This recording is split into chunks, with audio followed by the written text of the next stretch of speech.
All right, I'm going to have you blow into this breathalyzer. Blow really hard. Give it all you got.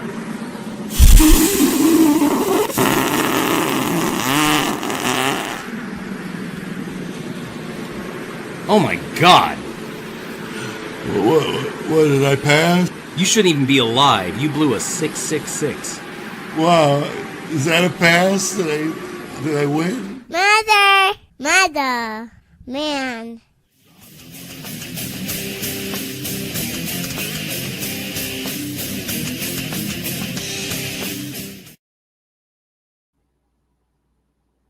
All right, there you go. Hey, this is a live that's been cursed from the get-go today, but we are forging through, and definitely been excited about doing this one. And I got Lee here from Devil's Advocates. What's going on, man?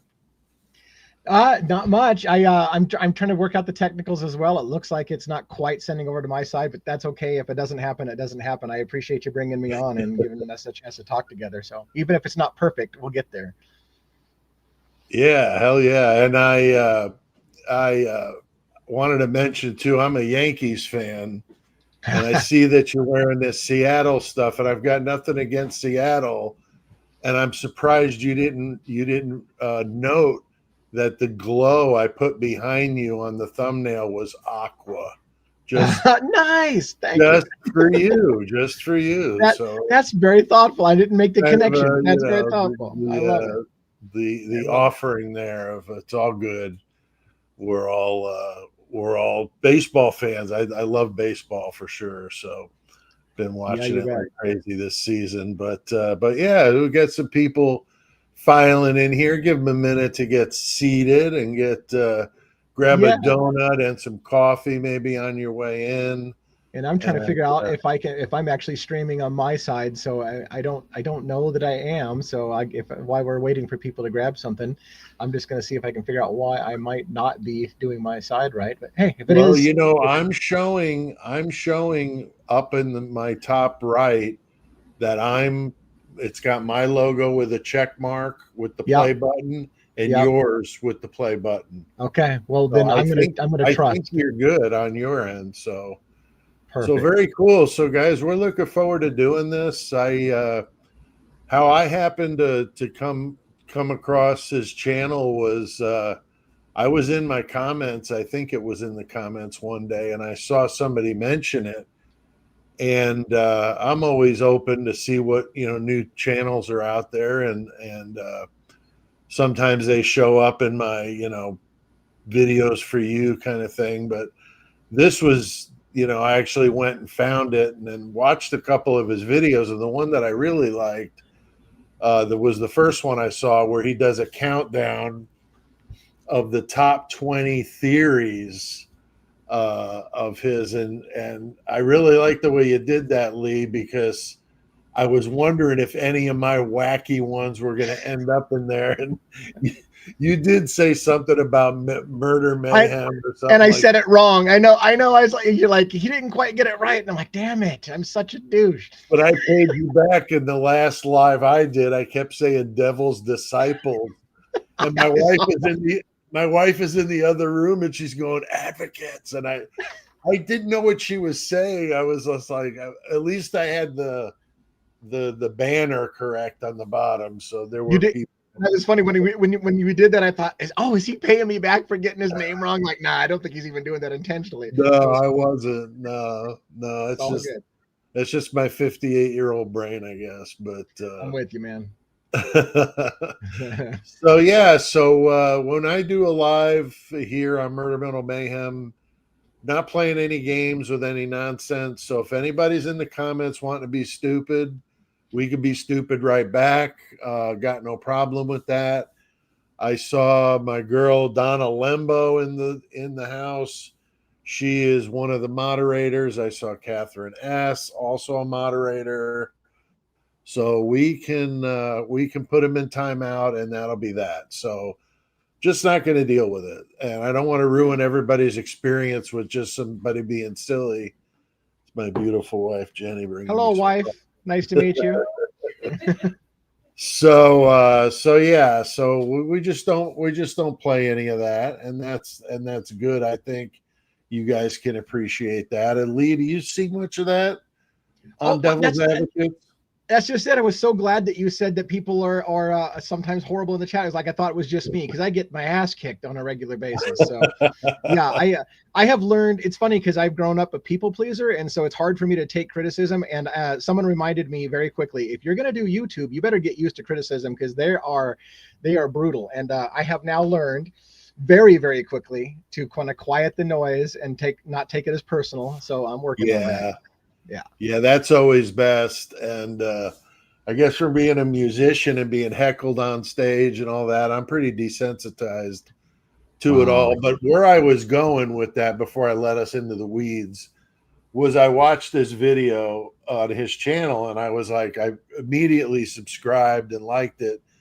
But then I'm like, I hope he's got his email or something on here where I can get a hold of him. So then I reached out to you by email and just saying, hey, I saw your channel, and I used to get these kind of emails every once in a while from people that thought that I didn't have nearly the number of subs that I should have for the quality of what I was doing. And I wholeheartedly agree with that with you. I think you definitely, you'll grow quick because the content's there. But how did you set out on the YouTube journey? What was that? What was that decision about? Well, first of all, thank you very much for that.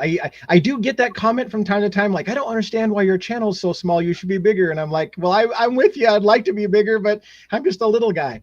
But no, Ash, what it was is it's kind of a long story, but basically I started work.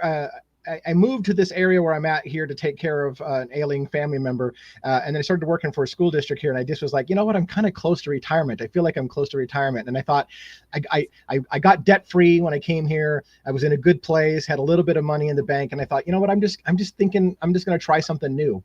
And I'd always been into true crime. And I used to run a blog years ago. I was covering the Sandy Hook and the Aurora, Colorado shooting back in 2012. And so I was doing that as a writer. And I thought, well, my friend said, you need to go on YouTube. And I actually told him, I said, I can't do YouTube. I'm not young and pretty, and only young and pretty people do well on YouTube. And he's like, dude, nobody cares a shit what you look like if you've got good content. So he twisted my arm and here I am. That's awesome. That's awesome. Yeah, I definitely think your channel is excellent. So if you're watching this, whether it's live or on the replay, go check it out. I'm sure you'll see what I see. You also did some Luigi Mangione stuff on your channel too, right, Lee?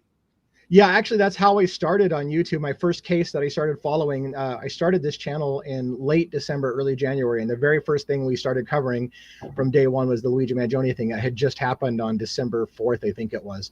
And so that was the first case. And I had already been introduced to Brian Kohberger's Idaho 4 story years before when it first happened, right? But again, I didn't have a YouTube channel then. And they went into that unprecedented gag order. And so I just kind of like, nobody's talking about the story. And we can't talk about it because everything's gagged. So I gave up on it.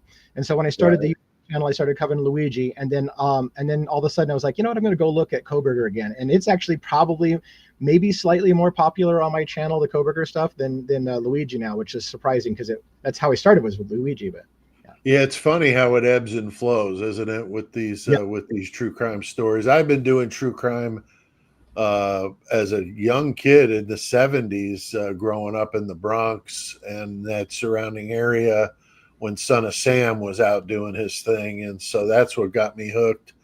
And I've enjoyed true crime ever since, from all facets of it. But yeah, so I wanted to extend the olive branch and say, hey, let's try to see if we can get your numbers up there and get you exposed to some different people. I'm sure we have some crossovers because I did see a few in the comments that were like, I love both you guys. So that's cool. We've already same here on my side. When I announced that we were going together, like, I love Pete, this will be great. So yeah, you've got some of my audience is already your audience. So exactly. And that's what's great about the communities kind of being a part of. You have some that come from your side and some that may come from mine, but eventually, hopefully, it'll be one big crowd And I've do, these with Lucky, and he's got a bigger audience than I do. And so it's a good chance for me to, be seen on other channels, and Absolutely. definitely different than a lot of the lives I've seen. I'm not a fan of doing these 3 and 4 hour lives. I know that some do, but it's not my bag.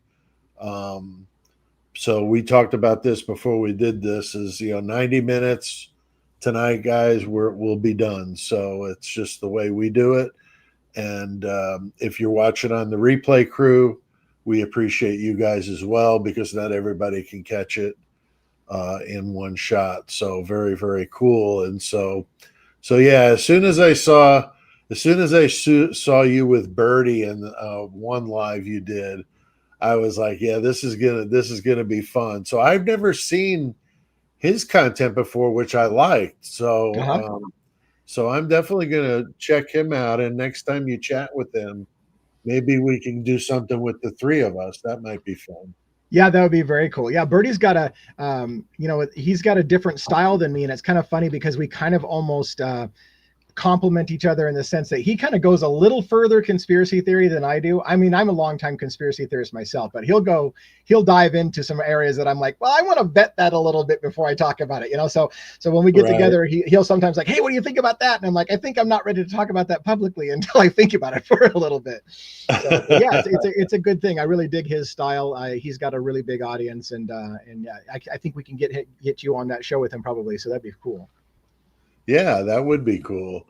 I never heard of him before. That's the thing about YouTube. Boy, if you snooze for a second, there's like 4 new creators and all that. And I'm an author. I'm getting ready to write a book. Oddly enough, I was going to write a book a year ago when I got sick. But now that I'm back and things are going well and feeling good, I get my second cataract surgery Monday, and by Monday afternoon, I'll be seeing better than I've ever seen before, and I'll be starting the book quick. So I'll be doing both YouTube and the book at the same time. So I'll be busy, but I like staying busy myself. So even though I'm retired as well. I'm envious of you. When I was a child, I always wanted to be a writer. I got obsessed with Stephen King, and the very first person I read a ton of his books, and I read his book on writing, and I was going to be Stephen King. And in fact, it was funny because my grammar was never great, right? And so Stephen King was like, you know what? If you write well enough, it doesn't matter what your grammar. They stop giving a shit if you like. I could write one word on a piece of paper, and they'll cut me a check for $1 million on my next book. So like he was my inspiration, but I never got around to writing. So I envy you that you've done it, because I've always wanted to be a writer, and so that's very cool. Yeah, I've been doing it since I was in 4th grade, so I've been doing this for a long time. But I do enjoy it. I do fiction, like old Stephen King on my short stories, some Clive Barker, novels I write as well. And, I would say old Stephen King would be about the best description. Now, I'm not so much into the newer stuff, but, The Shining, Dead Zone, those early Salem's Lot, really, really like those early books from him. So, all right, we got a question here before we get fired up on a little Idaho 4 and talking about mental health tonight. But Jacob Monster 999 puts up some good comments all the time. Question, Pete, about Idaho 4 and the new documentary trailer. Ethan's sister said we were being stalked for months and never knew, but I thought Kaylee and Maddie was. That's interesting. Had you heard anything about this, Lee? Well, that's what I was wondering. What is the new documentary trailer? I haven't seen that. I do know that. Yeah. I mean, I just ranted today, going back in time on the Kaylee being stalked story, and her reports to Moscow police about being stalked. So I can confirm at least that Kaylee was stalked, and that Maddie had told someone that Kaylee was stalked, but I don't remember hearing about Ethan being stalked, and so that's all new to me, actually. I haven't heard of that. Yeah, I hadn't heard of that either, Jacob. So I'm not sure what trailer or anything. If there's a new doc coming out, it'd be interesting to see, especially with some Chapin information. I mean, don't you find it oddly that they're just like strangely like off the grid, you know? You mean like the new revelation about Chapin's legs and stuff, or what are you talking about? Like, yeah, I did. Well, just that the family is just like, they Oh, yeah. just haven't really said it. And honestly, none of the families have said anything except for the Gonzalez. But Right. what do you Yeah, think no, of it? the whole thing is weird. And again, if there is a documentary, yeah, please let me know, because one of the things I like to do is deep dive on every freaking documentary hit piece that comes out. So if there's another one coming out, I have to know about that. But yeah, I mean, I think most of the families, here's the thing. I've been reading and reviewing Howard Bloom's book, and keep in mind, I always have to say this when I mention it. I'm not saying that Howard Bloom is an authority. So, I really like those videos you're doing about that. I'm actually going to get the book myself, just because I like the stuff that you're doing, and it's interesting to look at how the other side sees this. Yeah, and I think what I found is it's useful because he'll put in little tidbits that you're like, oh, is that a fact, or is he just pulling that out of his ass? So I like to analyze him, and I think there's places where he clearly has some facts that lend to the story, and then he's clearly making some guesses. What sucks is I was going somewhere with the Bloom thing, and then I got sidetracked. But now old age, it came in. I was going to make a point, and then it left. I'll circle back to that when I remember what the hell it was. So we're talking about mental health. We're trying to bat around some ideas of a topic to cover that would be interesting, and we came up with mental health, and as it plays into the Idaho 4 story, I know there was quite a bit to be made about the diagnosis of Brian Kohberger with the autism spectrum disorder. And it's kind of funny, not funny, but kind of interesting that I thought that in the early days, because my daughter is a family counselor of sorts at a school for kids with those sort of disorders and a lot of nonverbal, the tough job.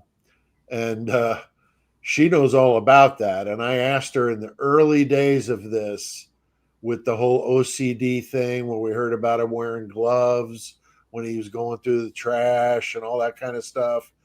And it reminded me of other true crime stories I've followed where these guys have these odd little idiosyncrasies. And I thought, if it was true then, what about this? And she thought the same. She said, but to really make a legitimate, comment, I'd probably want to read more on exactly what he was doing. But from the sound of it, yes. So I thought that early on. I wasn't surprised. What about you? I think it's really interesting because I think when it comes time for trial, and this was the argument of the defense, right, which is that when it comes time for trial, the jury is going to be looking at Kohberger the entire time and trying to gauge his reaction to everything. So if a horrific picture gets shown to the jury of the wounds, they're going to immediately look to Brian Kohberger and see what his reaction is. Does he smirk? Does he look like he's proud of himself? Or does he look remorseful? They're going to be reading his face the entire time. And so this is why the defense said it's important for us to be able to tell the jury that he has autism spectrum disorder, because people who have autism, who are on the spectrum, often present flat. They don't react to things the same way that you and I might react to them, and they don't look like they're normal because they don't have the same reactions. And the OCD thing is also a type of that. And so from the outside perspective, if you don't realize that that is a mental illness of some kind, then we look at it as proof of guilt, right? That's a sign of guilt. He's not acting the way you should in that kind of situation. Right. And how much of that is just like you said, it's a mental condition he's managed to live with. It obviously doesn't impact his ability to get good grades. He's a top student, PhD candidate student, but it might impact his social interactions. But does that make him a killer? No, so right. Yeah, it's an interesting thing. It's going to play into this case, and I don't think they're going to really allow it to be addressed. I don't mean to ramble over top of you so much, but Oh I no, don't think go. I'm asked. No, go for I it. don't think it's really going to matter too much until it comes to the sentencing part, right? That the part where they're about to give the death sentence, that's when the defense says, before you sentence the guy to death, the jury needs to know that he has Right. autism spectrum disorder, and that's why he didn't look the way you expected him to during the trial. Yeah, I mean, from the sound of it in Idaho, I don't think even if he gets the ultimate penalty, that he would see it. I mean, in any time soon, 20, 25 years from now. I know it's crazy, how long it takes, all the appeals and all of that. And a case with this kind of profile, I'm sure, is going to be appealed to the max, and every appeal will be everything you could do to prolong it and keep him alive as long as possible. So, I mean, to me, if it were me, I'd rather you go get a 22 and put me out of my misery than to deal with that. So, to me, that's the word. It would be worse to put him in there for life and just let him think Right. about it for 60 years or however long he lives, and that would So, be hey, horrible. Hey Pete, I don't know if you put stuff up on the screen on the fly, but somebody put the name of that documentary they were asking about. It's One Night in Idaho. I did a Google search while we were talking, and it is a documentary. And Oh, people, if you just search Google One Night in Idaho, the first hit was a People article about ahead of Brian Koberger's trial, family and friends of Idaho 4 victims speak out in new documentary. So it is a thing I didn't know about, but now I do, wow. thanks to one of our viewers. So Yeah, I was just scrolling through to see if I could. and of course, One Night in Idaho. Okay, I've One heard Night of in Idaho. that though. So it's Yeah. out already, or it's coming out? Well, I'm going to click on this article here. It says People Magazine published on June 12th, which is just a little bit ago, right? Actually, 3 hours ago. Right. It's got an article on it. It says coming out, It's premieres on July Prime, 11th. somebody says. Yeah, premieres July 11th. And this is, of course, ahead of James Patterson has a book coming out on the Idaho 4 in July as well. I Right. pre-purchased that book, which I always feel weird about pre-purchasing books that are basically going to be hit pieces. But again, I kind of view it as my job to keep up on the documentaries and the books written about it. I have a personal issue with James Patterson. It's kind of trivial, but I was reading a lot of like war books for like a couple of years. I was reading a lot of really cool spy novels and things related to warfare. And I took a break and read a James Patterson book and was really hooked by it. I thought it was really well done. But then, like, you read 4 or 5 of them, and they're all pretty much the same thing. It's like a soap opera. Right. They just kind of replace a few of the pieces. And then nowadays, he doesn't even write the books by himself. He's got Right. co-authors. I know there's one in this one. Yep. Um, Yep. and I'm not saying people can't write well with a co-author, but I'm wondering how much of it he's really even doing anymore. Well, But that's just it. I don't think he's that lending his good. name. Oh, Yeah. sure. I think he's ending the end of his career, and he's helping some up and coming authors launch their career by lending his name to him. And so, just like you, I think the Idaho book that he's coming out with, it has some female's name. I can't remember. Was it Amy something? I can't remember. But I have a feeling she's the one that really wrote the book, and then she managed Probably. to get Patterson to throw his name on it to give her some cred. And it's Yeah. probably a book more. And he may help, with basically, hey, here's the craft of storytelling, and here's how you can tell your story better. I'm sure he helped out that a little bit, but it's probably mostly her story. Yeah, the Alex Cross character was good, but like I said, when you're in a series and you're writing, 10, 12 books of a series, it's pretty tough to keep a character going that far and not have it start to get kind of mundane, but Right. yeah, so very cool, very cool. So I have to check that out when that comes out. I see Joanne from Australia. It's freezing over there. Wow. So every single time I talk to somebody from Australia, it's beautiful over there. So I'm surprised that she's saying it's freezing. So yeah, go get some what do they call that? Vegemite and Vegemite grow sandwich. up with a good book. We actually did a podcast about one of the Australian serial killers, and I bought some Vegemite on Amazon, and we had it on like crackers with like butter. I had an Australian guide me through it. I was the only one that ate it without throwing up. I mean, the other guys were spitting it up. It was pretty nasty, but it is like crazy salty. But I'm curious if Joanne uh, has uh, has some has some Vegemite there in the cupboards. I'd be curious to know that. But and we were drinking Foster's, and I know that Australians cringe when they hear that. I know it's not Australian, but it was the closest I could come to in my little town of like 3,000 people and a little hometown grocery store. That was the closest I could get to some Australian beer. So I guess it's Foster's. It wasn't that good.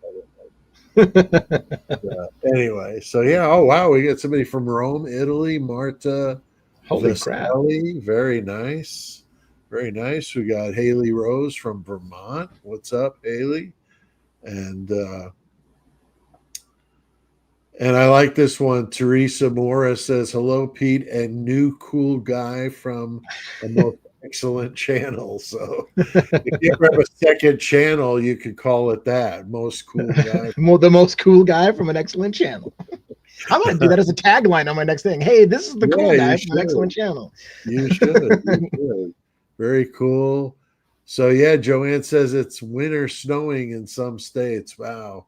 Yeah, I've got a buddy in Queensland, and every time I call him, he's on the beach somewhere, and I'm freezing my ass off. And so now I guess I get a little revenge here because it's beautiful, beautiful here. South Central Ohio, hell yeah. Florida, got Tanisha Manigo Newkirk from Florida. Very, very cool. Good to see all you guys. So Lee, we told them we were going to talk about, we have already about the Idaho 4 and mental health. Is there any other facets of the Idaho 4 as it relates to the mental health side of it that you wanted to talk about? Well, I mean, I always get super nervous saying the name, but we always come up with the Brett Kopacka story and a vet with PTSD. I was meaning to ask you because I haven't seen it, and people keep mentioning. Are you aware of this movie that was shown in Moscow, Idaho, shortly before the murders that had to deal with a soldier and PTSD? And some people wondered if Kopacka had seen it, that it triggered something. Are you familiar with this story? I'm very familiar with that story. I had a viewer contact me about it. It's actually a play. I wish I would have had it handy. I can't remember the name of it. But it's a play, and the guy goes around and tours. It's one person, and he tells this story about being a soldier. I believe he was in the Army, but I'm not 100% on that. And then was in combat and then came back, and he was not the same. And talking about PTSD, basically bringing awareness to PTSD, which I think is a good thing. Of course, I'm a disabled vet myself. I also, in some ways, suffer from that, but not from combat.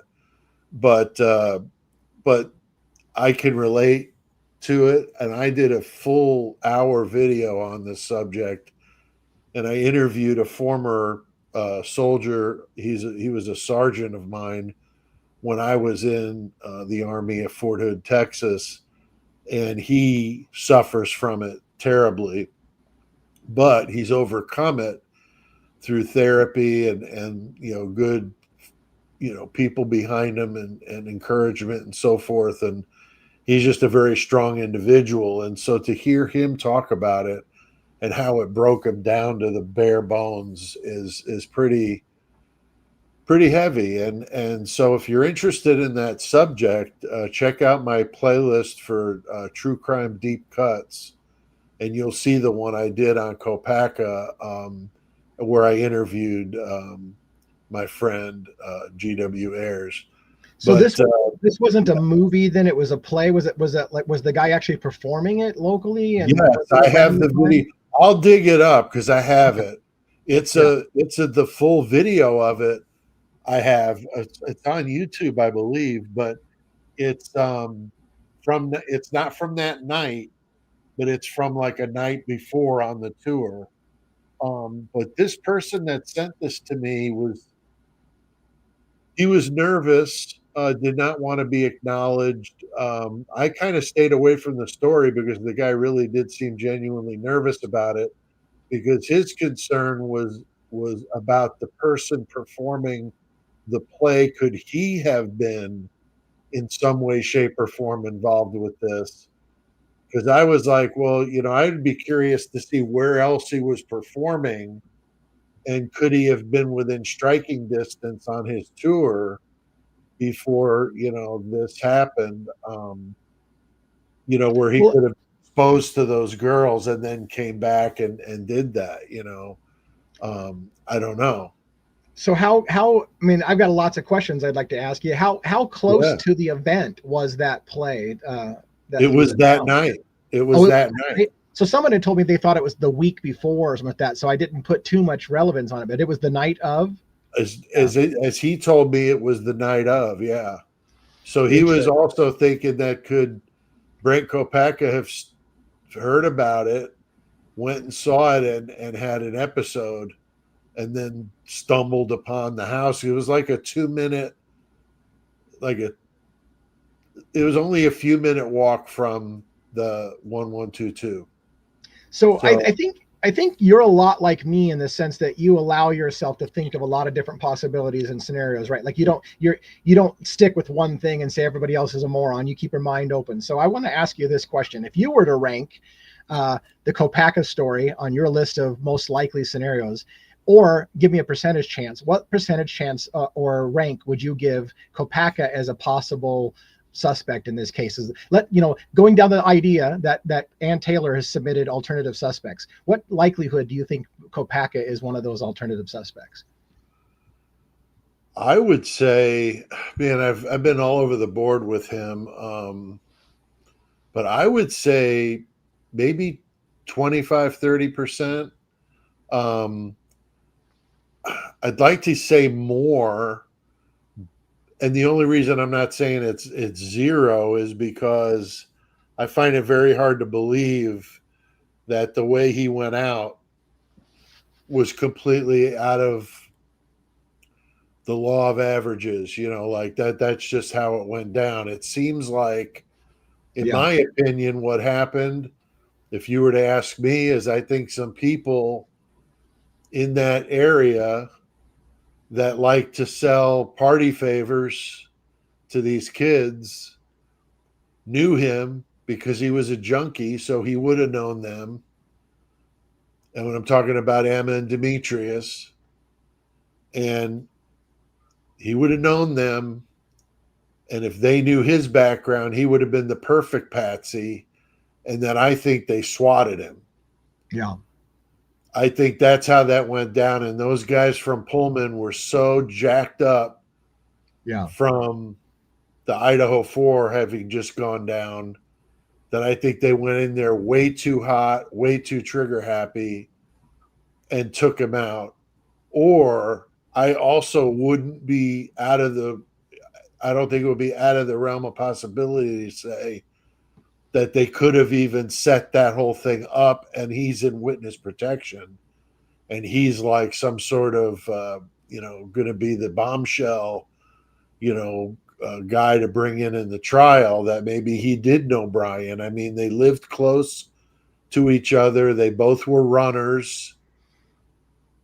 They were both from the same part of the country. I mean, that would be an easy, like, hey, where are you from? Oh, I'm from Western PA. Like, are you shitting me? Because they were 40 miles apart.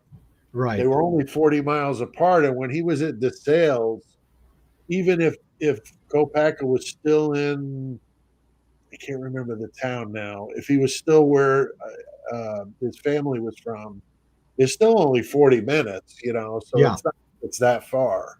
Right. Um, Right. so anyway, there's so many. That's the thing about the Idaho 4 is there's so many rabbit holes. You start talking about something and then you get all tangled up in this. But I think Yeah. that, what do you think about Kopacka? Well, again, I mean, I'm like you. Like, I would put him on the list of people to watch. I think I have higher probable alternative suspects, but I can't ignore the whole Pennsylvania connection. I've said it a million times. If these guys were in Pennsylvania together, even remotely near each other, and then end up in Podunk, Pullman, Washington, across the country at the same time within blocks of each other, that those odds to me are not just random coincidence that there's a chance they know each other. A friend of mine completely disagrees. Like that just happens all the time. It's just a random coincidence. And I'm like, no, there's a lot of connection points between the two of them potentially, but I can never put the two of them together. But there's that gut feeling that tells me that there's more to that story. And I think when they went there that night, kind of like you said, I think the police were already thinking that he may have been involved with the Idaho 4, so they were a little overzealous. Whether that just means things went badly and then they were like, oh shit, we got the wrong guy kind of thing or whatever, or whether he was involved. I mean, there's evidence that they wiped his phone. There's a million things with the Kopacka thing. I guess the summary is just that he's still on my radar, and I hate talking about him because every time I do, people kick me in the nuts about it. But he's still on my radar. With me on the panel here, I mean, I always tell people I'm a disabled vet myself, and I have no problem talking about him as a potential person involved here. I mean, let's be honest. I mean, we're all people. I mean, granted, he was a very decorated soldier. I mean, he's a brave individual, patriotic. I mean, all of that good stuff. And just because he's all those good things doesn't mean he can't. Right. Like, I don't want to exactly. I don't want to disparage vets at all. And if he had PTSD, he was dealing with something very, very strong, and something could have triggered him. He may not even have been that kind of guy, but he could have been in the wrong place at the wrong time, and something triggered him and he snapped or something like that. We don't know. But it's one of those difficult things because you can't ignore the PT. I heard the Army, by the way, was still investigating Kopacka's death and wanting to understand how that went sideways with the Moscow police, and that there's an investigation open still. So I don't know if that's true or not, but I've heard that there's an open investigation and the military is looking into how did a Purple Heart vet get, basically gunned down in this thing and what happened there, really. Very, very strange. And all those people that said they heard no gunshots or anything, then all of a sudden, boom, boom, and he's on the floor, phone wiped clean. I mean, it's like a James Bond or a Vince Flynn novel. It's just baffling to me. But I wanted to call out this nice comment here, Teresa Morris. This is so cool. She said, Pete said something about this upcoming live with the person from the Devil's Advocate channel, and immediately I went straight over and subscribed and started viewing. Thank you, Teresa. That's super awesome. I hope I don't disappoint you when you get over to my channel and start digging through my content. So thank you so much for giving me a try. I'm sure she'll dig it. Here's Jacob Monster again. Question, Pete. I was watching the Crime Circus, and he said that BK and Brent were neighbors, and the night of the crime, there was a car accident outside the house. There was a car accident outside of Brian's apartment building that tied up traffic for quite a while, and it was actually going on when they claim he would have left his house. And I've heard plenty of creators, including myself, kind of think, boy, that would take some balls to just drive through that on your way to going to commit like this, like, I don't care. I got my kill kit in the back of the truck or the back of the car, and I'm driving through a big police roadblock, I want to comment on that guy's comment because he mentioned Crime Circus, and that was one of the guys that early on, I have never been able to vet what Crime Circus said, drip drop, right? So from Crime Circus, he said, he showed a picture of what he said was Brent Kopacka's house within 7 minutes of where Brian Koberger was going to school in his undergraduate work in Pennsylvania. And he said, this is where Brent lived, and this is where he was going to school. And I reached out to him. I'm like, dude, like, I can't I can't prove that that's Kopacka's house, but you're saying it with confidence. So can I get, the deets? Like where you, because if he can place them there, it's the piece of the puzzle. Like I can put Kopacka's family in Pennsylvania. I can put Kopacka's family in Idaho. I can put the timing of the families. What I can't do is I can't put Kopacka definitively in Pennsylvania near Koberger. And this guy's like, yeah, they were within 7 minutes of each other. And I'm like, I need to verify if that's true. But as the last thing I'd say about the being neighbors in Pullman, I think they were 2.5 miles away from each other. Very, very close, but not what I would call neighbors, but yes, very, very close to each other there. Yeah, for sure. I knew that they were pretty close. Here's somebody commenting, Gerald Fitzgerald, about PTSD could turn ugly. My ex suffers PTSD and severe addiction issues, and there were a few scary moments with him. There are good reasons he's an ex. So yeah, that's very, very unfortunate. Cheryl's one of my longtime viewers, by the way. So I don't know if she's already watching your channel, but that's one of my longtime viewers. Thank you, Cheryl, for chiming in. It's good to see you made it on the pinned comments from Pete. So it's very cool. Yeah, that's awesome. Thank you for being here. And then got another one here from Teresa Morris. I think you're really good. How long has your channel been up? She's asking Devil's Advocate. Yeah, so I think we started in January on TikTok. I didn't get going on YouTube for a while after. I don't remember when the channel started on YouTube. So I think it started in TikTok in January-ish, and I was still working for the school district until February, so I didn't start doing this full time until February. So really, that's kind of when I start my clock, is I started this in February. So all things considered, I feel like I'm doing okay as a new channel. It gotten up to close to 3,000 people in a few months, and I'm okay with that. But it certainly helps when people like you bring me on and give me some exposure to some new people. So again, I super appreciate that. Yeah, that's awesome. That's awesome. And as just a reminder, make sure you like this video, whether you're watching it live or whether you're on the replay.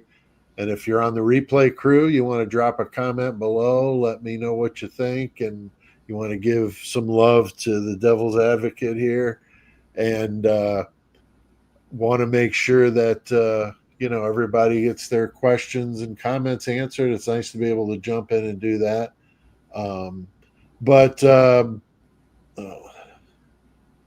What about so I agree that the Brett Kopacka thing is certainly in play, and it definitely plays into the mental health side of this, because he was really, really suffering. I watched a video or an interview with the couple that he spent a lot of time with, and he spent a lot of time with their kids. Yeah. And we were talking about how much they liked him, and yeah. So young parents letting somebody play with their kids, that's a pretty serious thing. So I mean, as with any, he seems like, if I've watched that video before where they were interviewing him and he was kind of terrified about somebody kind of stalking him in his hotel room or whatever, and he seems like a nice enough guy. I'm sure there's episodes, right, where something triggers you, and maybe you're much different under an episode than you would be under normal circumstances. And so it's, maybe somewhat of a little Jekyll and Hyde moment of something happens and it triggers you, then you kind of become a different person during that episode, Yes. Sure, know more than I do about it, having had suffered from PTSD yourself, about how that. Yeah, I mean, his was a traumatic brain injury in combat, right? And that's a serious deal there. So we're getting a lot of people loving us both here. Love you both. Watch you both now. That's amazing. He's gonna get a big head here, guys. Look at this. Your guest is sharp. I'll check his I'll try to keep a little head. There you go. It's kind of funny. You and I talked briefly, and I don't want to sidetrack us too long for your audience, but we were talking briefly about that case that's happening still near me, Travis Decker, right? And it's interesting because he also had PTSD, and he's also an Army Ranger. So this whole matches up with the Kopacka, and Brett Payne was an airborne ranger as well in Moscow PD, which was another interesting thing. But on the Decker thing, there's some details that came out, and again, I know your audience isn't necessarily aware, so I'm going to briefly hit it. So there's an ongoing manhunt by an Army Ranger by the name of Travis Decker, who murdered his 3 children, allegedly, but we're pretty sure it's true. His 3 young daughters, 9, 8, and age 5, I think they were. He had visitation rights, and he took them to a campground. I don't want to get into the details, but it was an asphyxiation death. What's interesting, however, I don't know if you saw this, but they mentioned that there was bloody handprints on the bumper of his car, and that he left his car there with his wallet there. And and that there was blood of another male that they think there. And now I'm beginning to wonder, talking about PTSD, did something happen? And maybe he didn't even plan to do anything to his daughters. Maybe he brought them there. Something happened between him and another individual, and he lost it and snapped and killed somebody, and then basically finished off his daughters and went on the run, kind of thing. Like, is it possible that could have happened? Because I'm still trying to explain the blood and the blood in the car, and when his daughters weren't basically brutalized that way, from what we understand. So it's a crazy story, but he's on the run, and they got him surrounded in the woods right now. They think they know where he's at, and he's been spotted, they think, a couple times. Oh, really? Okay. Yeah, helicopters, they've seen him, hikers have seen him running away from people, so they think they've got him narrowed down, and it's, I think, coming to an end, but it's a tragic story. But again, it fits with our theme, which is this PTSD thing, and what causes a person to trigger, and because you try to imagine, like, why would you kill your own children? What goes through your head that would get you to the point that you, and so it's difficult things to struggle with. But yeah, I mean, even the Benoit, the wrestler, I mean, you have people they just have a moment where they're just, something flips a switch and they do the most heinous of things. It's really awful. But yeah, I heard about this case, and that was right around the time I had contacted you. So I was like, wow, this is out there in your area of the country. And I think that, it's a compelling story, because like you said, I mean, these handprints on the tailgate, I thought one of them or both of them were animal. That's what I asked at first. When I heard there was blood, I said, well, was he hunting? Did he, maybe he had killed an animal or whatever. But the new information my wife saw today and pointed out to me was that they indicated it was the blood of a human male that had been identified. So now I'm beginning to wonder, did he kill somebody, or did he get into a fight with somebody, and then he it triggered something and he snapped, and maybe he didn't intend to do harm to his daughters at the time, but everything just went haywire on him, and he lost it and he went on the run. I don't know. Yeah, I mean, he could have been attacked himself. I mean, but and managed to get away, and then the other person did that to the girls. I can't imagine a dad running off and leaving his kids, because I mean, I'd fight to the death with my bare hands if my kids were involved in something like that. But people have react differently. I mean, people react strangely in Moscow, Idaho. I heard that when you buy a phone locally, Lee, it doesn't come with a 9 on it. So is that right? That's why they can't call 911 over there. They have no ability to call 911 because that's insane. No, I'm just that would be insane. Yeah, like that'd be illegal also. Exactly. But that's why I joke around about it. Like, yeah, there's a million, because there's not just the Dylan story with that. There's the Hunter Lindau story where they didn't find him till noon the next day on a Sunday. And that's why I'm like, breakfast that important in that area on Sunday, that for God's sakes, you can't possibly go investigate a homicide until at least noon, or are they sleeping in? Like, I'm not sure what's going on over there, but I've said it before. That place is like Children of the Corn, The Sopranos, and Twin Peaks, all rolled up into one. I don't think I've ever seen a case that I can think of that has so many different alternative theories that have a little bit of meat to them. It's insane how many crazy different theories there are. I know. And I'll say it again, the least of which that makes sense to me is an incel who can't get laid, who decided to kill 4 people just because he's upset because some woman spurned him. So, which, by the way, there's no evidence that even happened, but we're just going to create this narrative that maybe he was attracted to one, and maybe in some meeting that we can't prove they ever had, that he got insulted, and so he decided to kill 4 people. Like, that makes no sense to me. But I might be able to buy the whole I'm obsessed with serial killers, and maybe I wanted to see if I could pull it off. I might be able to do that, but not this whole I got spurned by a female, so I'm going to go kill 4 people.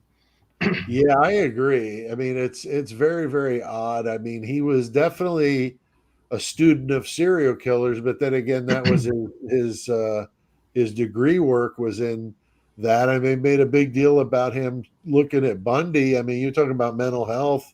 There's a guy with all sorts of baggage from finding out that his aunt was really his mom, and one of these I'm my own grandpa type situations. But you know, he was just devastated because he was like 18 years old when he found out about that. Well, I mean, he went to college. On the positive side, it's a good thing that you haven't ever looked into people like Bundy and Son of Sam and stuff like that, because you might be a suspect. I mean, who doesn't look into serial killers? Most of America has an interest in Bundy in my studio. Oh well, shit! I'm gonna hold on. I gotta call the feds and put in a tip real quick. I've said that so many times that when I hear about this, he searched for this and that, I'm like, are you talking about a horror writer? You want to look at my search history of things like how long does it take for maggots to eat the flesh off of a body, you know, and what does it sound like? Right. Yeah. That kind of stuff, like really weird stuff. But it's important. And when you're telling a story, I like to involve all the senses when I'm telling a story. So the sights, the sounds. And you bring up a great point.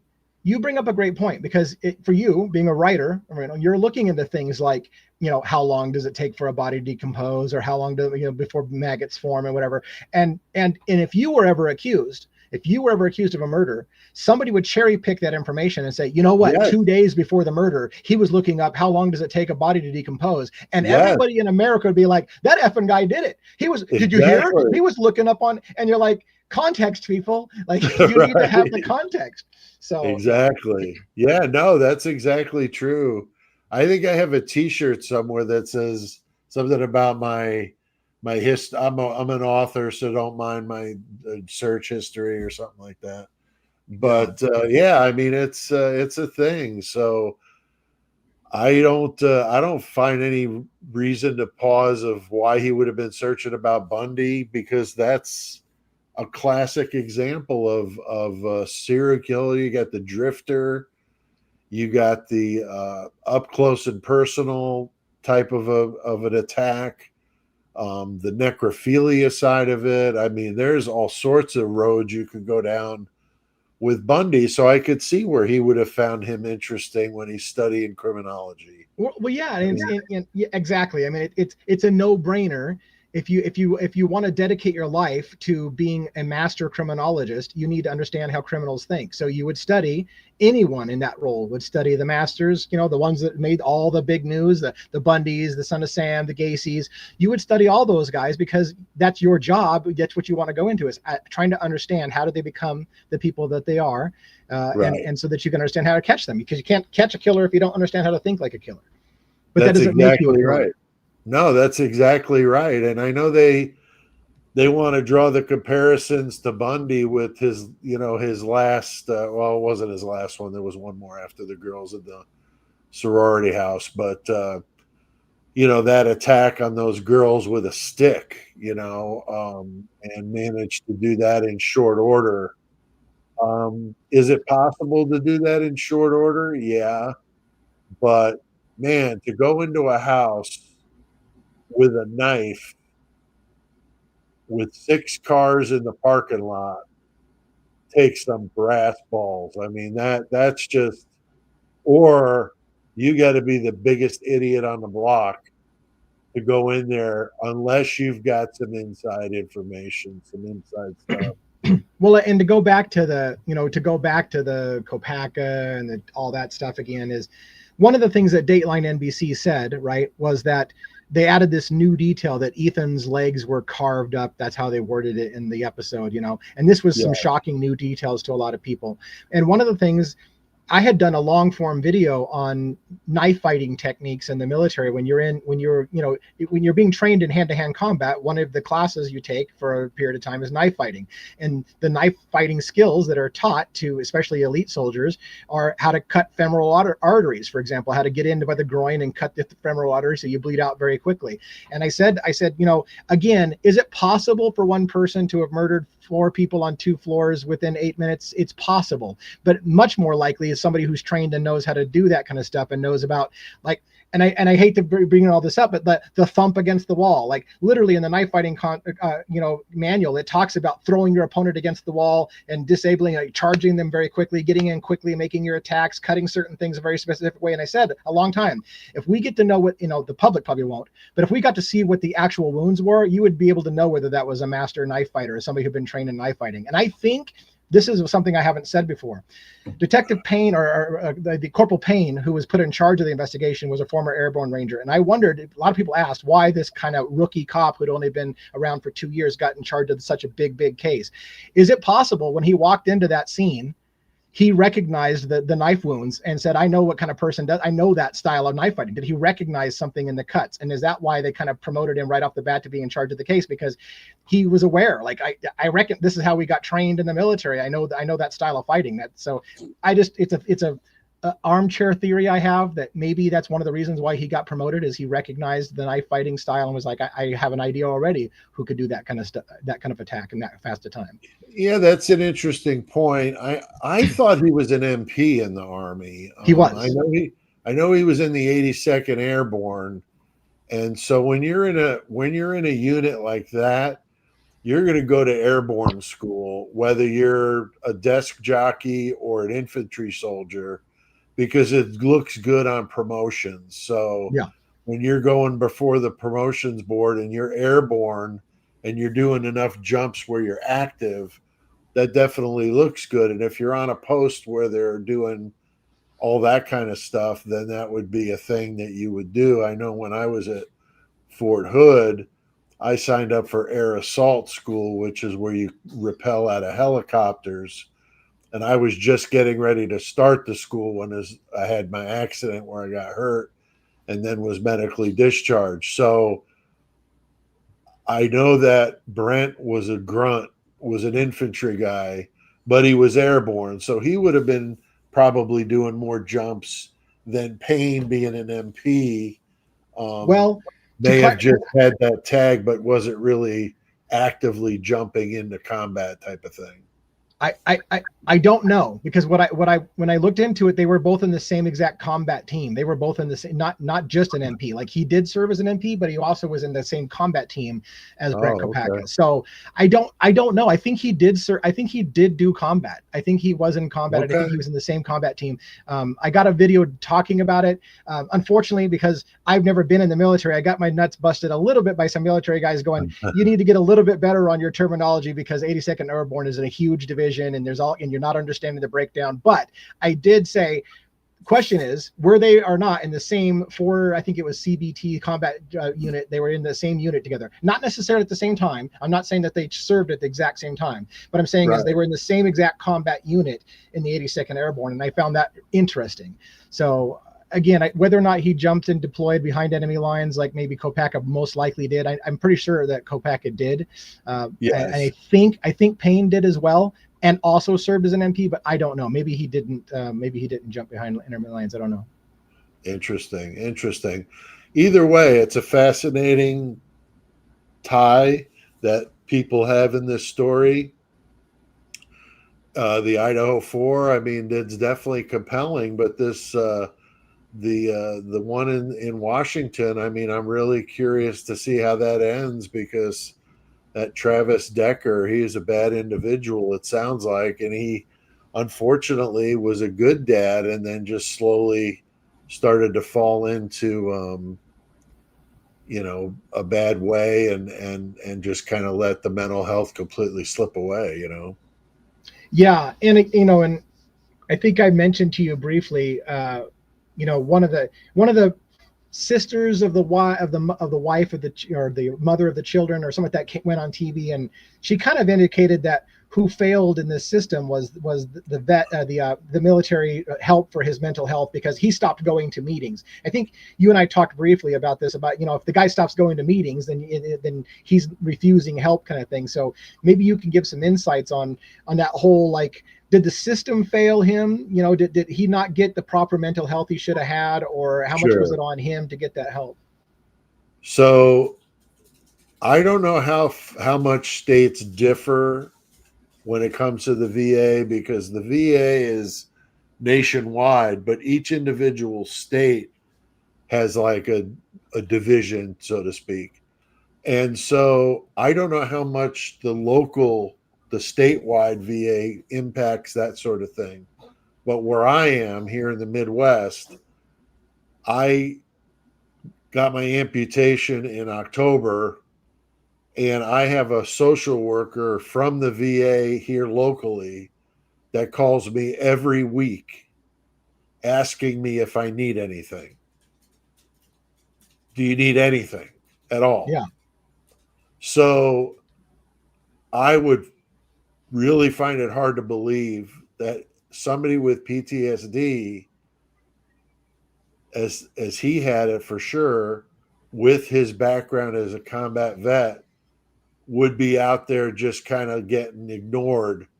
My guess is that he just didn't want the help. Yeah. Because you can't help somebody that won't help themselves. We hear that saying, right?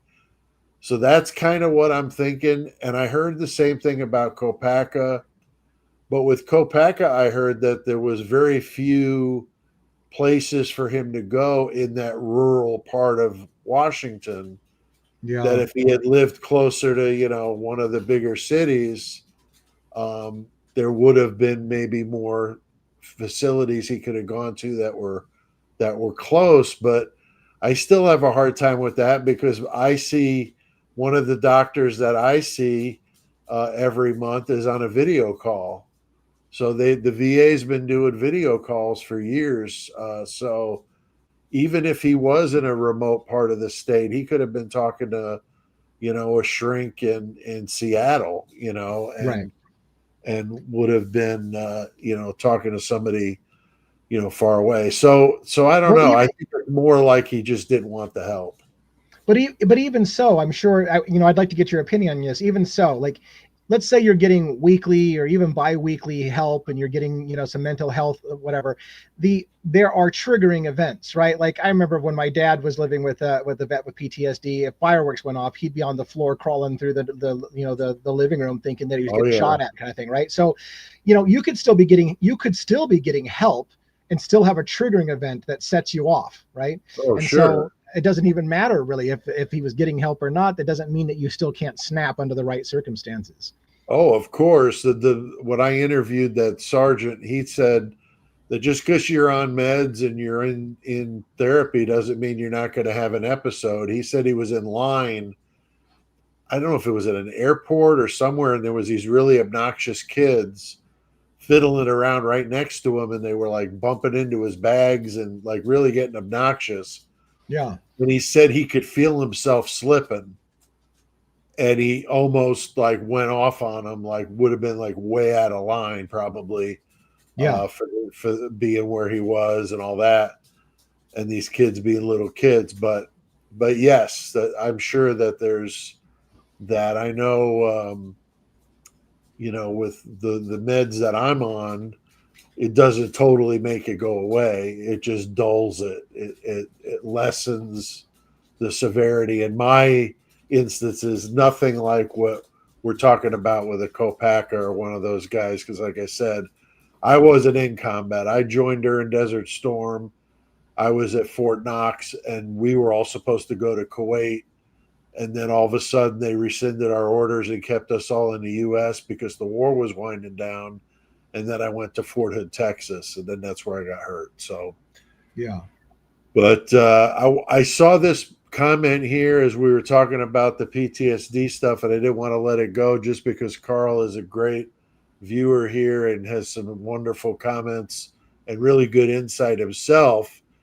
and he's saying Dylan's invite to Kaylee, drawing her back to Moscow, was the final straw. I mean, that's a tough one to refute. I mean, what are the odds of her begging her former roommate back to the house that particular weekend, and then that happens? And I mean, the very suspicious text messages to the driver, are you still driving? There's weird stuff where you're just like, is Dylan trying to make sure that everybody's back at the house by a certain time because she knows something's coming? That's what it looks like, to be honest. Yeah, that's my lambs to the slaughter theory. That's exactly what I think she did. Is she was the inside contact. She was there to make sure anybody coming to party was told, oh, we're not partying tonight, to keep the house quiet. And then once everybody was in place, once all the lambs were in place, then she made the phone call at 2:10. And then that's when shit went down. And I think he came and got her and took her somewhere else. And so she wouldn't be there during the attack. Yeah. Right. And then she left the back slider open or unlocked. And I've said it on another live. You know, I think she didn't call 911 because she was hoping. I think the door was left open to the house that morning because she was hoping somebody else would discover the crime scene and call it in, because she didn't want to be the one to call it in. So I mean, there's a lot of things that just don't look right.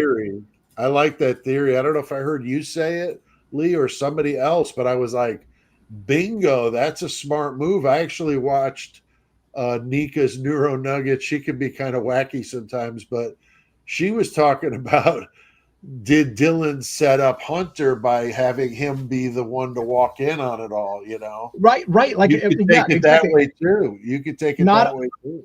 Yes, not only did she not call 911, and I suspect, again, this is all a hunch, I suspect she left the door open because she knew it was a heavy frequented house, that it was a party house, that people would come, and she was leaving the door open, and she was hoping because it would lead to suspicion to you, right? If you're the first person to discover the body, they're gonna be, well, where were you? You're gonna have all these questions. But if you can play ignorant, like, I have no idea what happened, my friend's just unconscious, I have no clue, you want somebody else to discover the body. So not only did she not call it in, maybe left, we don't know that she left the front door open, but neighbors said they saw the front door open.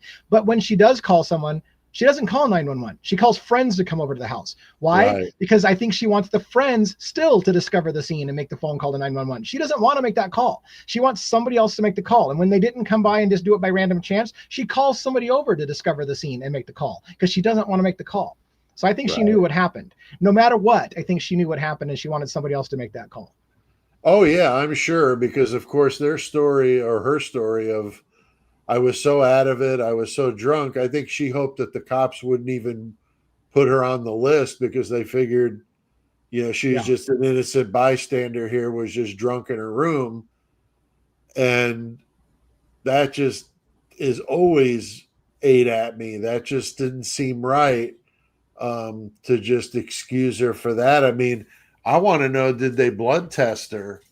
I mean, do we know what if she was drunk, as she says, then let's see the proof. Of course, now it's too late, but if they would have blood tested her and shown that her alibi was maybe bogus, that could have put the headlights on her real quick, rather than putting this poor bastard in jail for 1.5 years.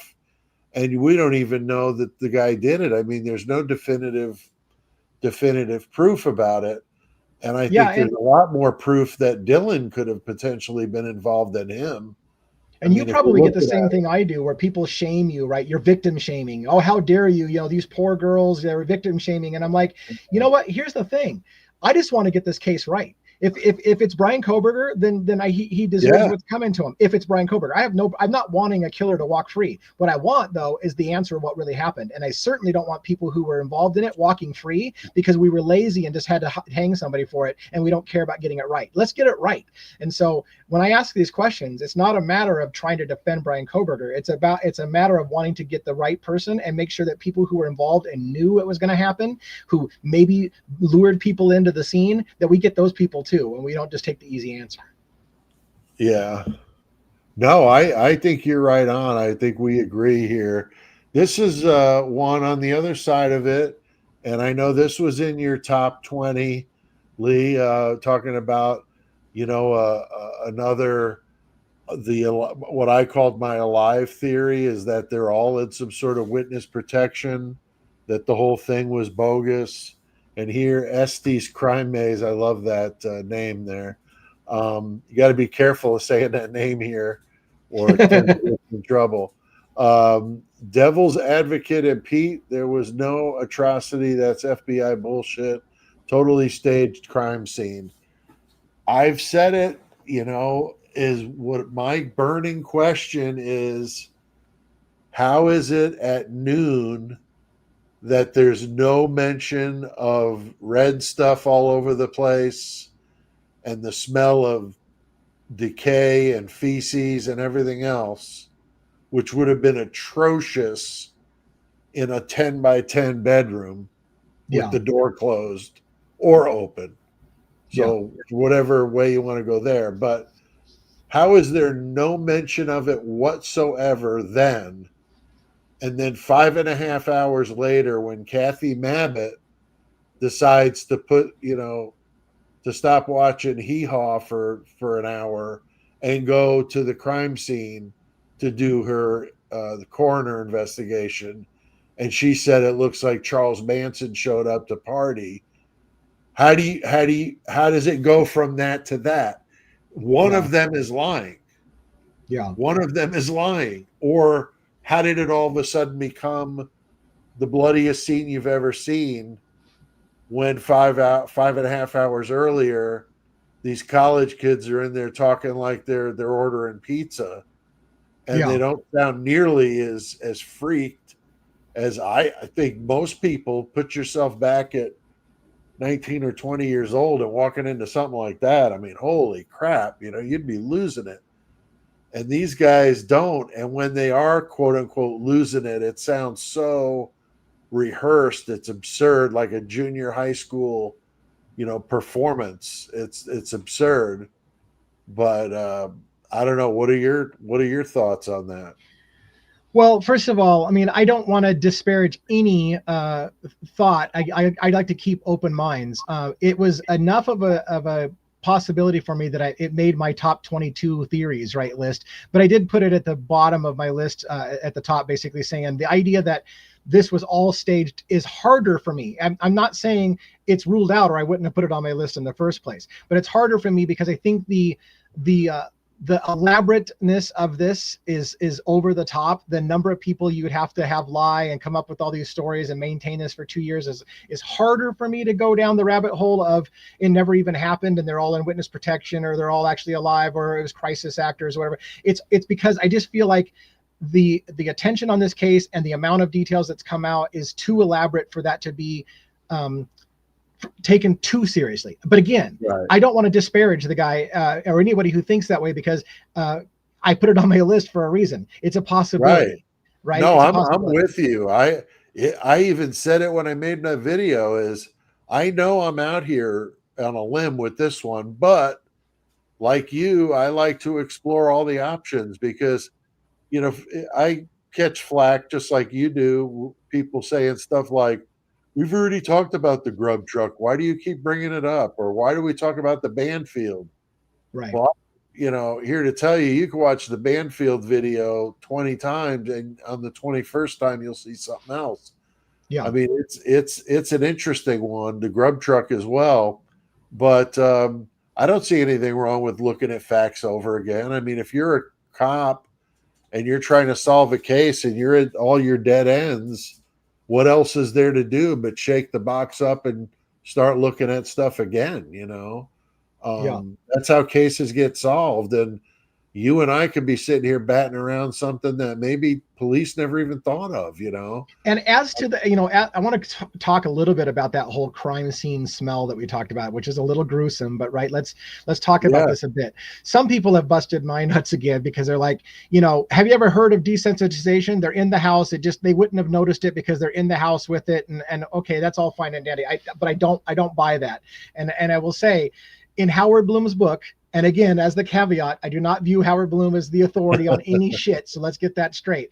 But in his book, he talks about the officers who arrived on scene, and they immediately smelled it. They immediately kind of started to retch. They knew what would happen. The smell was instantaneous. They talk about it in detail. They talk about walking through a sluice of blood on the floor.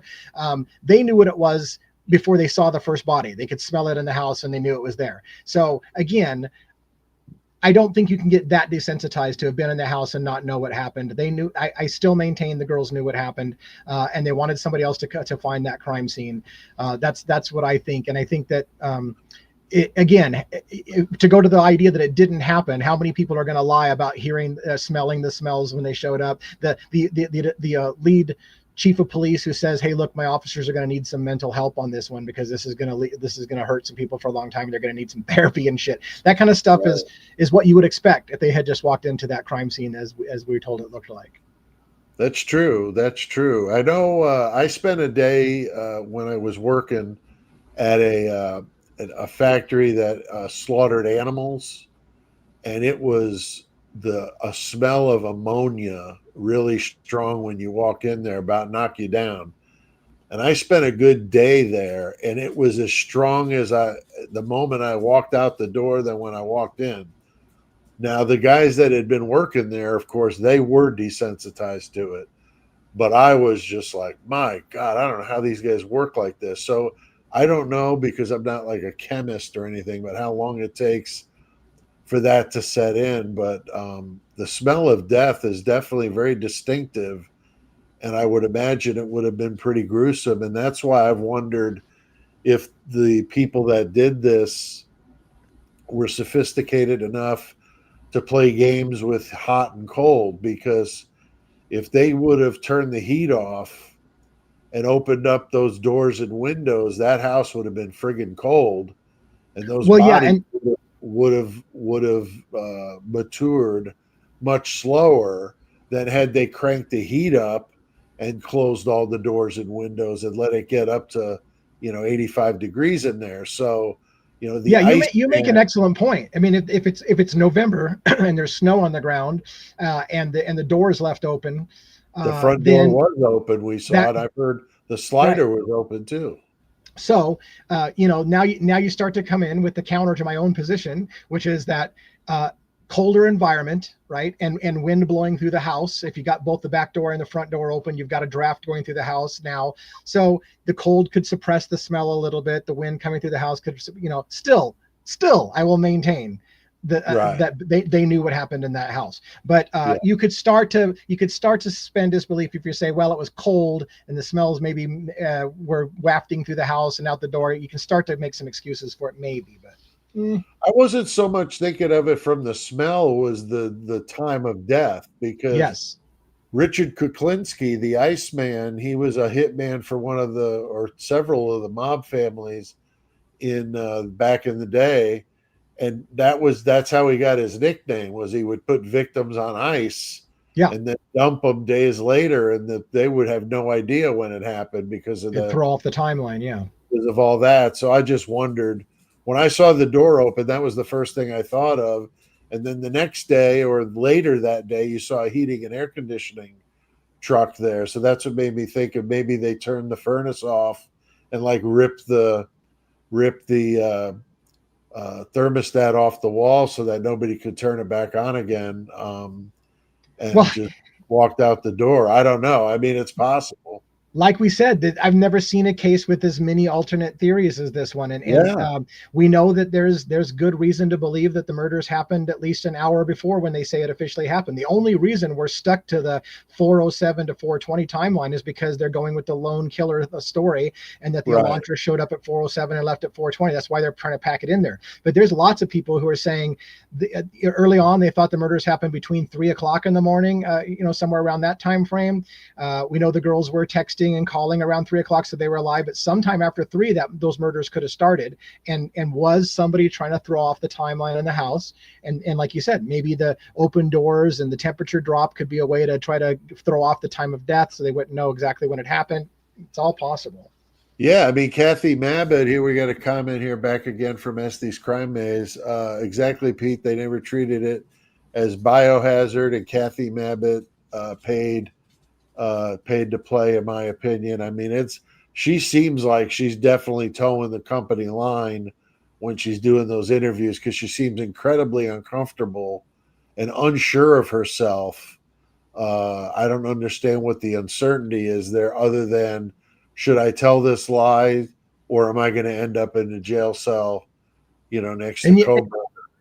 Oddly enough, Kathy Mabbitt gave very detailed descriptions of Kaylee's wounds to the Gonzalez family, and also gave very detailed explanations to Coroner about her daughter fighting back, and it was one hell of a fight. So Mabbitt had given specific details to the family members about what their children went through in that event. So I don't know what to make of all of that. Was that part of a story that she was creating, or was it, I don't know. I know, it's so fascinating, but a lot of really great comments here, guys. Really appreciate you guys coming here to watch us tonight, and I've had a really good time. I got about 10 minutes or so left, so I want to throw it out there if anybody's got any ideas they want to bang around, or if they've got a question for either me or Lee or both of us. But you guys have been absolutely fantastic. I mean, really appreciate that. I've got some down below if you want to do a super chat, or if you want to do a tip or something like that, you can do that with that information below. And I'm sure, your channel is monetized now, Lee? It is, yeah. So super chats are available for me. I always hate asking for money, but I know that we have a lot of people who want to still support. I got some fantastic viewers who really step up and help with that kind of stuff. So, but yeah, I got monetized not too long ago, so I'm pretty excited about that as a supplemental stream to keep this going, so my wife doesn't force me to go back to work. Well, let's out there in YouTube land. Let's not let Lee have to go back to work again. Let's keep him going. But yeah, you can go subscribe and give him some attention and some video watching. But yeah, I mean, this case is just and I'm not quite sure. All of these cases. Oh, my Alexa just kicked off. That's funny. That could be dangerous. That could have been embarrassing. Yeah, right. But it's one of those things where it's there's always something. And I saw something here just a couple weeks ago that really blew my mind, and I did a video on it. I got some attention with it, but not much. But the time change, the clocks jumped back a week before this happened. Yeah. The Sunday before the crimes, the clocks changed. And I got thinking about it. I know we all use cell phones, so most people don't pay a whole lot of attention to that anymore. Yeah. But everybody's got a few clocks in the house, the microwave, the stove, all that, wall clock and here and there, but your car maybe. But the one that really made me think about it was, what about the home security systems? Now, we've already heard about a mess and a half trying to splice together all these different security systems, whether it be home or commercial, and they're struggling. But could you imagine with this in effect? And I had a commenter who does something with commercial security footage, and he said it's never the same. It's never that. They're always off of at least a few seconds, sometimes a few minutes. And if you're talking a week ago, if you didn't manually change it, it could be off an hour or more, because I did some searching of what are the odds, or how many home security systems have to be manually changed. And the answer I got a few places was about 50%. Yes. Yeah, and I'm glad you brought it up.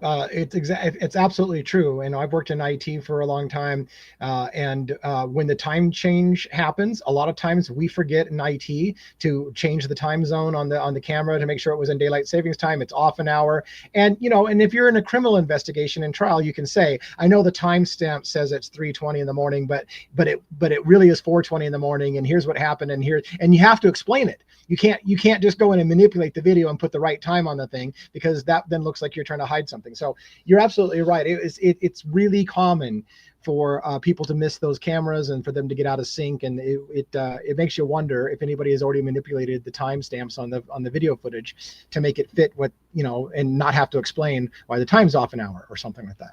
Well, we know the Dr. Moore case up in Bonners Ferry, Idaho. They manipulated the timestamp on that and actually got the case thrown out because of all the shenanigans they were pulling up there.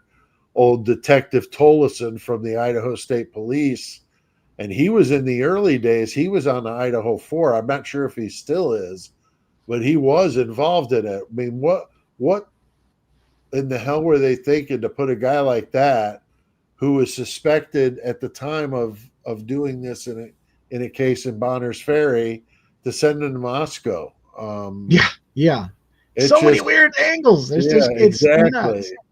So here we got down the rabbit hole to hell as we're winding this thing down. What are both your views on the church in Moscow, as it seems to be like a Children of the Corn totally vibe? Yeah. Is it involved in any of this? Lee, do you know much about it?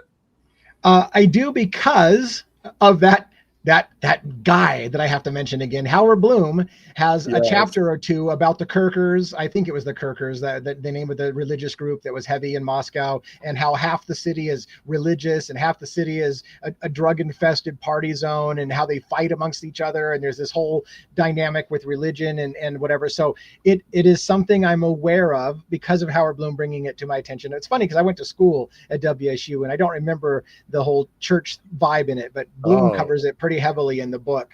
And so I don't have any gut feeling personally to answer the question about whether I think the church is involved in it. I know that there's some angles like Birdie Bombshell, for example, who have gone on when you talked about seeing Birdie. Birdie's had a lot of videos about, was this some kind of a cult ritual? Was it some kind of satanic group and whatever? And it was, there's elements that he found that link up to a ritual and stuff like that. And I don't see that myself in it, but it's a good question. And again, to plug my own thing, if you're interested in hearing my take about Howard Bloom's book, I do talk a lot about that chapter, about the religious aspect of that as well, on my review of Howard Bloom's book. Excellent. Yeah, that series you're doing on that book is great. And I do know something about this church. I can't pass up a hypocritical preacher story, but Wilson, that fool over there, there's all sorts of videos of him saying some pretty bizarre things, but it's very much like a David Koresh situation with a bunch of land they own, and they've got people living on this like compound, and a lot of them live in town too, but they're all tight, and they do have ties. Underage girls with the church and all kinds of stuff over there. It's pretty nuts. Yeah, it's pretty nuts. I did a video on it last year, and it's got the Wilson with devil horns, I think, on the thumbnail, if you're looking for it. But yeah, it's possible. I wondered if they could have potentially had some weird, obsession with the girls, only because of the harlots of Moscow, and kind of striking one against the devil man, type of thing. It's possible. People get crazy. We were talking about mental health, but what about these people in these cults that, are totally brainwashed by them? I mean, another mental health related type of thing that could have. It's a tough one, because I have a bunch of religious trauma. So when I get into that topic about religion, it's one of those things that I have to be careful, because I don't want to insult people. But hey, did you see, Pete, that you and I are going to Costa Rica? Estes Crime Maze just invited us down to Costa Rica to go down there. So it looks like we're on a trip, brother. Oh, wow. Oh, wow. It sounds very interesting. Cool. Luring me to my death in Costa Rica. I don't know. We'll talk about that. We'll do a live down there, right? Right. Live very from Costa Rica. Yeah, let's have cameras on us from the moment we step off the plane. Exactly. Well, very cool, guys. We really appreciate your time. If you haven't done so, please like the video, subscribe to both our channels. Drop a comment, let us know what you think if you're on the replay crew. I'd like to do this again, you know, with you, Lee. Maybe, you know, a Thursday night thing or something we could do, or every other Thursday or whatever works, because I know you're a busy guy. But is there anything coming up on your channel you wanted to plug or anything like that? Yeah, thank you very much. So I do normally go live every Monday, Wednesday, and Friday at 6 p.m. That's what I'm trying to stay with the schedule. And on Friday nights, I do. So tomorrow night, I have an episode that hasn't caught on yet. I thought this was the coolest idea, and it hasn't caught on. I have, after I do my live for 1 hour on YouTube, I switch over to my backstage account, and I have a backstage party on Discord. We have drinks. We get a little loose with tongue. We drop a lot more F-bombs, and we talk about anything. We talk about P. Diddy. We talk about all the other cases. Karen Reed. Wow. It's just a free-for-all of everyone talking at the same time and having some drinks. So if you think that it's 18 and older, it's only for adults. So if you're interested, check out tomorrow's live at 6 p.m. Standard Time on my main channel, and then I'll show you on that show how to get to the after hours party if you're interested. So I'd love for that to kick off. I think it's a cool thing to be able to kind of let loose a little bit off camera. Great idea. If I'm not busy, I'd like to. That'd be amazing. That'd be amazing. That would be fun. That would be fun. Well, very cool, guys. Again, we appreciate it very much. Murder Metal Mayhem and Devil's Advocates, you know, trying to, you know, just put the word out there on true crime and bring some awareness to this mental health. If you're in a mental health crisis, please get some help. 988, if you're in here in the U.S., is for suicide hotline, as well as crisis. So use it. You know, talk to a buddy, talk to your mom, talk to your dog, whatever you got to do. And I can understand, you know, those nights when you're having trouble sleeping and you're having some issues. But we had a person that was suffering terribly from PTSD, and we did the Kopacka episode, and he contacted me. We got him help, and he's currently just completed a course on being able to help others with PTSD in Arizona, where he's from. And I feel proud that we were able to do that. And I'm glad that we saved him from potentially doing something that, you know, could have been terrible. So absolutely. He was a firefighter, not a soldier, a firefighter in Idaho, in where Xana was from, Idaho, Xana's Post Falls, Idaho. Post Falls. That was it. He was on that force, and he saw a lot of heavy stuff. So, yeah, PTSD doesn't, you know, and more popular. Just to finish, I know we're wrapping up, but you know, complex PTSD is a term that's being thrown around a lot more. It deals with more than just seeing combat. Obviously, you can get PTSD from all kinds of different situations. So, to plug the mental health things, absolutely take care of yourself. Get help if you need help. Reach out to people. I would love to help people if people reach out to me. I'm a very open kind of person to help as much as I can as well. So, yeah, it's a big deal. Yeah, reach out to somebody, whoever it may be. So, all right, guys, we'll have a good night and a good weekend, and hopefully we'll see you again soon. Thanks so much, Pete. It was a great pleasure. Same here, my friend. Have a good one.